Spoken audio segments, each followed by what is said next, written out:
Hello viewers, అందరికీ నమస్కారం. ISTQB foundation level chapter 3లోని roles and responsibilities in review గురించి ఎక్స్ప్లెయిన్ చేయబోతున్నాను.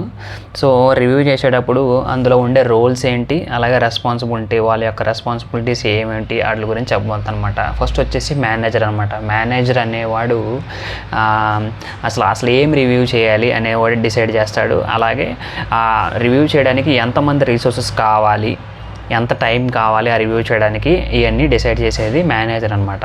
సో నెక్స్ట్ వచ్చేసి ఆథర్ అనమాట. ఆథర్ అనేవాడు ఇప్పుడు రివ్యూలో ఏదైతే మనం ఒక ప్రోడక్ట్ని రివ్యూ చేస్తున్నాం కదా, ఆ ప్రోడక్ట్ని క్రియేట్ చేసి దాన్ని ఫిక్స్ చేసే బాధ్యత ఆథర్ది అనమాట.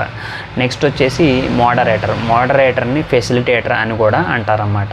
ఈ ఫెసిలిటేటర్ అనేవాడు ఈ రివ్యూ మీటింగ్స్ అనేవి ఎఫెక్టివ్గా జరుగుతున్నాయా లేదా, అంతా మనకి టైం మేనేజ్మెంట్ చేసుకోవడం, అలాగే సేఫ్ ఎన్విరాన్మెంట్లో ఈ మీటింగ్స్ అనేవి కండక్ట్ చేయడం. అంటే సేఫ్ ఎన్విరాన్మెంట్ అంటే ఆ రివ్యూలు మీటింగ్లో పార్టిసిపేట్ చేసే అందరూ ఫ్రీగా మాట్లాడగలగాలన్నమాట. ఫ్రీగా వాళ్ళ యొక్క సజెషన్స్ కానీ ఫీడ్బ్యాక్ కానీ ఇచ్చేటట్టు చేయడమే ఈ మోడరేటర్ యొక్క రెస్పాన్సిబిలిటీ.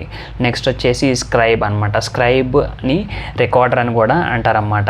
ఈ స్క్రైబ్ అనేవాడు ఏం చేస్తాడంటే రివ్యూ మీటింగ్లో జరిగేటప్పుడు ఇన్ఫర్మేషన్ అంతా రికార్డ్ చేసుకుంటాడనమాట. కొత్త డెసిషన్స్ ఏమన్నా తీసుకున్నా కానీ, కొత్త అనామలీస్ కానీ ఏమన్నా వచ్చినా కానీ ఇవన్నీ రివ్యూ మీటింగ్లో జరిగినప్పుడు ఇవన్నీ నోట్ చేసుకుంటాడు అనమాట స్క్రైబ్ అనేవాడు. నెక్స్ట్ వచ్చేసి రివ్యూవర్ అనమాట.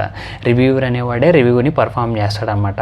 బేసిక్గా ఈ రివ్యూవర్ అనేవారు ఎవరై ఉండొచ్చు అంటే ప్రాజెక్ట్లో వర్క్ చేస్తున్న అతను, మంచి సబ్జెక్ట్లో మంచి ఇన్ డెప్త్ నాలెడ్జ్ ఉన్నతను అయి ఉంటాడనమాట ఈ రివ్యూవర్ అనేవాడు.